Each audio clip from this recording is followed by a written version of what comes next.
Hello everyone, my name is Ravi Sharma and I am working as a probationary officer in a public sector bank and इस video में हम बात करेंगे motivation की। Motivation जो कि आपको चाहिए SBI PO के लिए। देखो SBI PO की नोटिफिकेशन रिलीज हो चुकी है और अराउंड 40 दिन है आपके पास। 40 दिन, ये 40 दिन तुमसे कोई नहीं छीन सकता, ठीक है।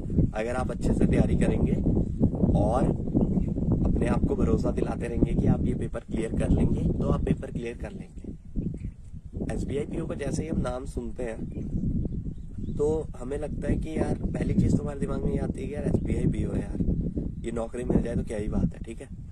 दूसरी चीज आती है डर कि यार इतनी बड़ी नौकरी है, ठीक है, इतना इसका हाइप है तो बहुत ही ज्यादा लेवल का एग्जाम होता होगा, बहुत ज्यादा टफ एग्जाम होता होगा और ये कोई और ही लोग होते हैं जो कि क्रैक करते हैं इस एग्जाम को। कोई और ही लोग आते हैं कहीं से, कुछ एलियंस होते हैं जो क्रैक करते हैं। इंसानों के लिए तो मुश्किल है, ठीक है। हमारे दिमाग में ये बात आ जाती है।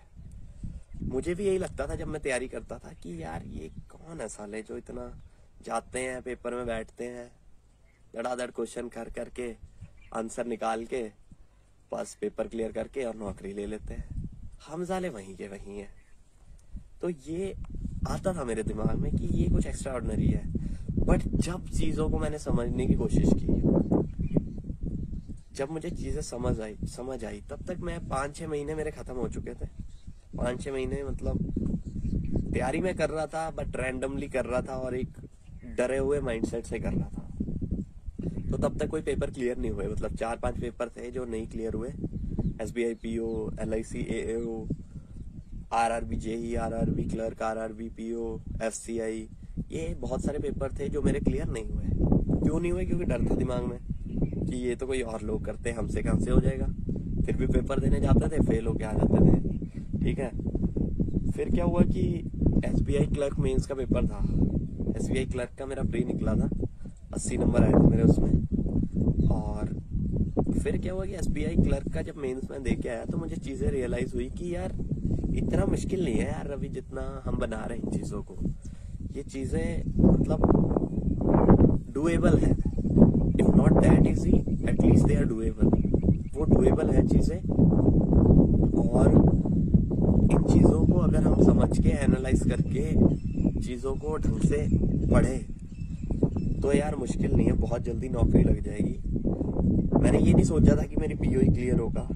मैंने सोचा था जो भी होगा अच्छा होगा और मैं मेहनत सबके लिए करूंगा, बराबर करूंगा और अब डरूंगा नहीं। तो उसके बाद क्या हुआ कि मैंने चीजों को एनालाइज किया कि क्या डिमांड है एग्जाम की, क्या कुछ है, सब कुछ कर के फिर जब मैं पेपर देने लगा तो एक अलग ही कॉन्फिडेंस से जाता था पेपर देने, और पेपर देता था और मार्क्स भी अच्छे आते थे, 80-90 नंबर आ जाते थे फ्री में, और फिर बड़ा खुश होता था। और फिर पेपर भी क्लियर होते रहे। उसके बाद मैंने 4 पेपर क्लियर किए हैं, मतलब IBPS PO, IBPS clerk, LIC assistant और SSC CHSL।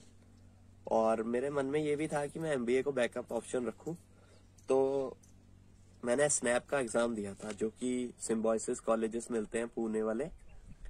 तो उसमें मतलब मेरे को बहुत अच्छा कॉलेज मिल गया था, SCM HRD।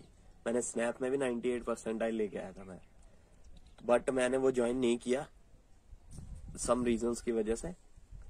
तो यही है। तो जो चेंज हुई ना चीजें, वो चीजें बस इतनी ही चेंज हुई कि पहले क्या है कि दिमाग रिजल्ट पे ज्यादा ध्यान देता था। अब क्या है कि जब से मुझे value of power of process पता चली है ना, तब से मैं रिजल्ट की तो सोचता ही नहीं। मतलब चिल, एकदम चिल जिंदगी, मजा में एकदम, ठीक है। तो यही पॉइंट है कि मैं आपको बार बार ये रियलाइज कराना चाहता हूँ कि जब आप SBI PO की प्रेपरेशन करो ना, जब आप इसकी प्रिपरेशन करोगे ना, तो आप प्रोसेस पे ध्यान दो, बस सिर्फ प्रोसेस पे आपका ध्यान होना चाहिए। रिजल्ट्स अपने आप आएंगे। देखो अगर आप अच्छे से प्रोसेस फॉलो करोगे, ठीक है, अगर विराट कोहली जिम और प्रैक्टिस करता है डेली तो डेफिनेटली उसके रिजल्ट्स दिखते हैं अपने आप। वो ऐसे थोड़ी सोचता है कि यार मेरे को तो जाके सेंचुरी मारनी है। वो बॉल बाय बॉल देखता है और फिर सिंगल डबल चौके छक्के मार के अपनी सेंचुरी पूरी करता है। तो इसी तरह आपको क्या करना है कि 1 डे एट अ टाइम लेना है, एक ही दिन पे फोकस करना है और उस दिन पे आपको जो आपके टारगेट्स हैं वो कवर करने हैं विदाउट एनी ओवर थिंकिंग। आपको ओवर थिंकिंग बिल्कुल नहीं करनी है और जो जो आपकी चीजें हैं ना वो उनको आपको कवर करते रहना है और टिक मार्क करते रहना है। अगर आप एक चेकलिस्ट बनाएंगे और उनको टिक करेंगे तो डेफिनेटली आपको बहुत ज्यादा हेल्प होगी। वो आपको कॉन्फिडेंस भी बूस्ट करेगा कि आपको एक सेंस ऑफ अकम्पलिशमेंट आएगी कि यार आपने चीजें कर रहे हो, आप चीजें कर रहे हो। और अगर आप फिर चीजें कर रहे हो तो दूसरा थॉट माइंड में आएगा कि अगर मैं कर रहा हूं तो मेरे को रिजल्ट मिलेंगे। ठीक है, तो अपने आप अगर आप प्रोसेस पे फोकस करेंगे, आप अपने बड़े टारगेट को छोटे छोटे भाग में डिवाइड कर लेंगे तो आपको अपने आप अपनी चीजों पे भरोसा होने लग जाएगा, अपनी मेहनत पे भरोसा होने लग जाएगा और आपके पेपर क्लियर हो जाएंगे। ठीक है, तो प्रोसेस पे फोकस करना है, रिजल्ट पे नहीं। सेकेंड थिंग, ओवर थिंकिंग बिल्कुल नहीं करनी है।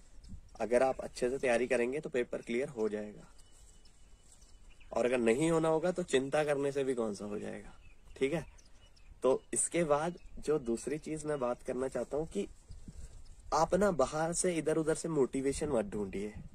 ठीक है, मतलब मैं भी जो बातें बोल रहा हूँ वो बहुत प्रैक्टिकल बोल रहा हूँ, ज्यादा आपको ऐसे कुछ पंप नहीं दे रहा या मोटिवेशन नहीं, मतलब ऐसे नहीं कि आपको हवा में उड़ा रहा हूँ, नहीं, मैं बहुत ही प्रैक्टिकल बोल रहा हूँ और जो मैंने एक्सपीरियंस किया वही बोल रहा हूँ। तो दूसरी चीज, आप बाहर से मोटिवेशन ज्यादा मत ढूंढिए।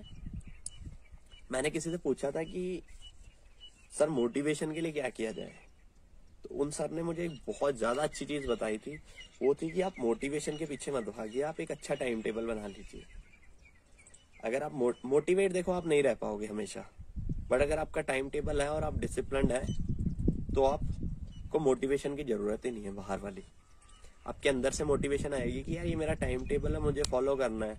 बट आपको मेक श्योर करना है कि वो जेन्युइन टाइम टेबल हो। ऐसे नहीं कि आप कह रहे हैं कि मैं 5:55 पे ये खत्म करूंगा और 6 बजे से मैं ये शुरू कर दूंगा और बस सब कुछ, मतलब 2 दिन में सब कुछ खत्म and that's it, I am a hero. ऐसे नहीं करना है। ठीक है, तो आपको बहुत ही जेन्युइन और कंसीडरेबल आपको टाइम टेबल रखना है। चाहे आप 4 घंटे पढ़े चाहे 6 घंटे पढ़े, बट वो 4-6 घंटे बहुत अच्छे से पढ़ना है। ठीक है, और आपको इन 40 दिनों में बहुत ज्यादा कंसिस्टेंट रहना है और ये डर निकाल दो कि ये कुछ मुश्किल पेपर होता है। मुश्किल कुछ नहीं होता, अगर आपकी तैयारी अच्छी है या तैयारी बुरी है, ये चीज डिसाइड करती है कि वो मुश्किल है या आसान है। ठीक है, तो तैयारी अच्छी है तो पेपर आसान होगा, तैयारी की ही नहीं है फिर जाके कह देते हो कर कि बहुत ही मुश्किल पेपर था जी, मेरे को तो कुछ आया ही नहीं। अबे आएगा कहाँ से यार, तुमने तैयारी नहीं की। तो तैयारी करना बहुत ज्यादा जरूरी है, अच्छी तैयारी करो और खुद पे भरोसा रखो। मतलब खुद पे, मतलब शक्तिमान ही समझो अपने आप को कि मैं कर लूंगा। बट अगर आप कुछ भी नहीं कर रहे हो घर पे फिर कर लोगे, फिर नहीं होना। अगर आप मेहनत कर रहे हो फिर ये भरोसा रखो कि हो जाएगा और होगा। फिर गारंटी तो नहीं दूंगा पर वारंटी जरूर दे दूंगा कि होगा जरूर फिर। ठीक है, तो बाकी हंसते रहिए, मुस्कुराते रहिए, और क्या करना है। और एक ही जिंदगी है, one life, so just rise and shine, that's it. अगर अच्छी लगी वीडियो तो जो भी करना है तुम्हें, लाइक शेयर सब्सक्राइब कमेंट जो भी करना है कर दो। और कुछ दिमाग में थॉट्स आते हैं तो अगर आपने मेरे से वो डिस्कस करने हैं या फिर कोई और डाउट है सब्जेक्ट रिलेटेड, तो आप मेरे को इंस्टाग्राम पे फॉलो कर लो, रवि शर्मा 651, लिंक डिस्क्रिप्शन में दे दूंगा। और अपना एक टेलीग्राम चैनल भी है, चैंपियंस ऑफ रवि शर्मा, जिसमें अराउंड 900 लोग हैं अभी, तो आप उसको भी ज्वाइन कर सकते हैं अपने आप को मोटिवेट और राइट डायरेक्शन पे रखने के लिए। सो बस यही कहूंगा, बाकी keep a smile on your face because smile always helps. That's it, all the best for SBI PO।